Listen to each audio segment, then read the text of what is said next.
মই চিন্ময় আপোনালোক সকলোকে স্বাগতম জনাইছো হিন্দু মুছলমানৰ মিলন ভূমিত আসলতে পৰিণত হৈছে এটা মন্দিৰ পৰ্বতজোৰাৰ এটা কালী মন্দিৰত এতিয়া হিন্দুৰ লগতে মুছলমান লোকসকলো আহি একেলগে পূজা অৰ্চনা কৰা দেখিবলৈ পোৱা গৈছে তেওঁলোকে ঘৰৰ পৰা ফলমূল ধৰি গাখীৰ আনি আগবঢ়াই আৰু পূজা অৰ্চনা কৰে তেওঁলোকে বিশ্বাস কৰে যে এই পূজা কৰিলে তেওঁলোকে শান্তিত থাকিব পাৰিব আৰু বেমাৰ আজাৰৰ পৰা আঁতৰ হ'ব জনাই আছো সবিশেষ হিন্দু মুছলমানৰ মিলনস্থলীত পৰিণত হৈছে এটা মন্দিৰ হিন্দু মুছলমানৰ মিলনৰ নিদৰ্শন দাঙি ধৰিছে পৰ্বতজোৰাৰ সাতাগুৰিৰ কালী মন্দিৰত বেমাৰ আজাৰ ভাল হ'বলৈ মুছলমান লোকসকলে কৰে কালী পূজা মুছলমান লোকে কালী পূজালৈ আগবঢ়াই গাখীৰৰ লগতে ফলমূল হিন্দু লোকসকলৰ সৈতে একেলগে কৰে কালী পূজা প্ৰতি বছৰে আহে মুছলমান লোকসকল এই মন্দিৰত জনাই আছো আপোনালোকক এটা ভাল লগা দৃশ্য আসলতে আপোনালোকে দেখিবলৈ পাইছে হিন্দু মুছলমানৰ মিলনস্থলীত পৰিণত হৈছে এটা মন্দিৰ এই কালী মন্দিৰটো আছে পৰ্বতজোৰাৰ সাতাগুৰিত আসলতে কালী মন্দিৰটো আছে তাতে হিন্দুৰ লগতে মুছলমান লোকসকলকো একেলগে দেখিবলৈ পোৱা গৈছে পূজা অৰ্চনা কৰাৰ তেওঁলোকে ঘৰৰ পৰা গাখীৰৰ লগতে ফলমূল আনি কালী পূজাত আগবঢ়ায় আৰু তেওঁলোকে বিশ্বাস কৰে যে বেমাৰ আজাৰ ভাল হ'বলৈ কাৰণে তেওঁলোকে পূজা অৰ্চনা কৰে আৰু বিশ্বাস কৰে তেওঁলোক শান্তিত থাকিব পাৰিব এই পূজা কৰিলে হেনো তেওঁলোকে শান্তিত থাকিব পাৰিব আৰু প্ৰতি বছৰে আহে মুছলমান লোকসকল এই পৰ্বতজোৰাৰ যি কালী মন্দিৰ আছে তালে সদায় তেওঁলোক প্ৰতি বছৰে আহি কিনি একেলগে হিন্দুসকলৰ লগত পূজা অৰ্চনা কৰা দেখিবলৈ পোৱা যায় আসলতে হিন্দু মুছলমানৰ মিলনৰ নিদৰ্শন দাঙি ধৰিছে এই ভাগ মন্দিৰে পৰ্বতজোৰাৰ সাতাগুৰিত আছে এই কালী মন্দিৰ ভাগ বেমাৰ আজাৰ ভাল হ'বলৈ মুছলমান লোকসকলে কৰে এই কালী পূজা আৰু মুছলমান লোকে কালী পূজালৈ আগবঢ়াই গাখীৰৰ লগতে ফলমূল তেওঁলোকে ঘৰৰ পৰা আনি গাখীৰ ফলমূল সকলোখিনি পূজাত আগবঢ়ায় আৰু তেওঁলোকে বিশ্বাস কৰে যে শান্তিত তেওঁলোক থাকিব পাৰিব আৰু বেমাৰ আজাৰৰ পৰা ভাল হ'বলৈ মুছলমান লোকসকলে আসলতে কৰে এই কালী পূজা দেখাই আছো দৃশ্যাংশ এক ভাল লগা দৃশ্যাংশ আসলতে হিন্দু মুছলমানৰ মিলনস্থলীত পৰিণত হৈছে এই ভাগ কালী মন্দিৰ এই কালী মন্দিৰ ভাগ আছে পৰ্বতজোৰাৰ সাতাগুৰিৰ কালী মন্দিৰ ভাগ পৰ্বতজোৰাৰ সাতাগুৰিত অৱস্থিত এই মন্দিৰ ভাগ আৰু বেমাৰ আজাৰ হ'বলৈ মুছলমানসকলে এই পূজা কৰে ঘৰৰ পৰা গাখীৰ ফলমূল লৈ আনি কিনি তেওঁলোকে আগবঢ়ায় এই কালী মন্দিৰ ভাগত হিন্দু লোকসকলৰ সৈতে একেলগে কৰে কালী পূজা প্ৰতি বছৰে আহে এই মন্দিৰলৈ মুছলমান লোকসকল প্ৰতি বছৰে অহা দেখিবলৈ পোৱা যায় এই পূজা কৰিলে তেওঁলোকে শান্তিত থাকিব পাৰিব পূজা কমিটিৰ মন্তব্য আছে ভাষ্য আছে আমি শুনাব বিচাৰিছো আপোনালোকক তেওঁলোক কেনেদৰে আহে আসলতে কেনেদৰে পূজা অৰ্চনা কৰে কেনেদৰে ঘৰৰ পৰা ফলমূল গাখীৰ আনি কিনি পূজা কৰেহি আমি শুনাব বিচাৰিছো আপোনালোকক এই সাতাগুৰিৰ যে কালী পূজা ইয়াৰ এটা বিশেষত্ব হৈছে ইয়াত সম্প্ৰীতিৰ এখন মিলনস্থলী এই মুহূৰ্তত আমি দেখা পাইছোঁ ইয়াত এইবাৰ 43 বছৰৰ এই বছৰীকীয়া পূজা ভৰি দিছে বছৰীকীয়া পূজা 43 বছৰ যদিও এখন পুৰণি মন্দিৰ বহু প্ৰাচীন কালৰ পৰা ইয়াত পূজা কালী পূজা হৈ আছে কিন্তু এই যে আড়ম্বৰভাৱে যিটো বাৰ্ষিক পূজা এইবাৰ 43 বছৰ ভৰি দিছে আৰু এই গোটেই পূজাৰ যে সমন্বয়ৰ ক্ষেত্ৰত পূজাখন নিয়াৰিকৈ পৰিচালনা কৰাৰ ক্ষেত্ৰত যিখন কমিটি আসলে তৈয়াৰ কৰা হয় তাত হিন্দু মুছলমান সকলোৱে আছে কাৰণ যিখিনি অঞ্চলত দুৰ্গা এই কালী পূজাটো অনুষ্ঠিত হয় তাৰ গোটেই ওচৰে পাজৰে যিখিনি মানুহ আছে সেইখিনি মুছলমান সম্প্ৰদায়ৰ কিন্তু এই পূজা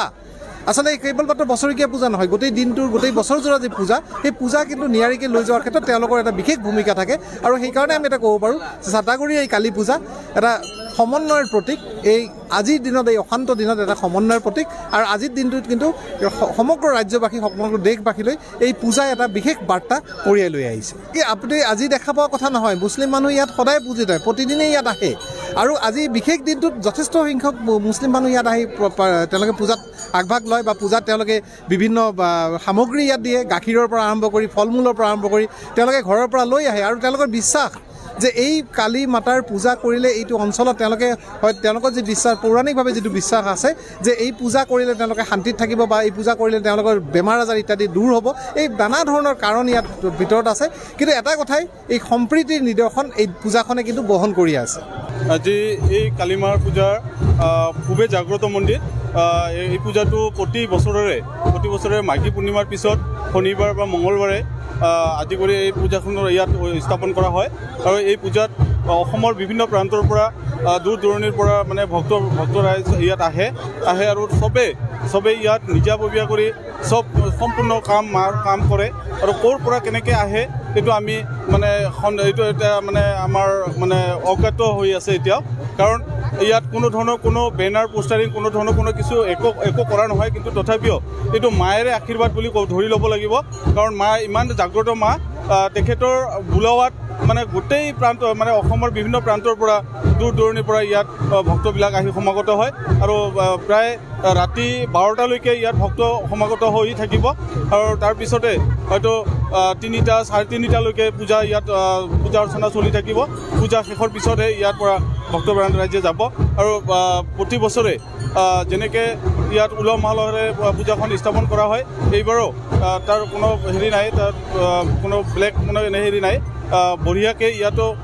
খুব উলহ মালহেৰে এইবাৰো পূজা অৰ্চনা চলি আছে আৰু প্ৰতি বছৰে থাকিব। ইয়াৰ জৰিয়তে আপোনালোকৰ মিডিয়াৰ জৰিয়তে এই চাটাগুৰিৰ যে কালী পূজা, ইয়াৰ এটা বিশেষত্ব হৈছে ইয়াত সম্প্ৰীতিৰ এখন মিলনস্থলী এই মুহূৰ্তত আমি দেখা পাইছোঁ। ইয়াত এইবাৰ 43 বছৰৰ এই বছৰেকীয়া পূজা ভৰি দিছে।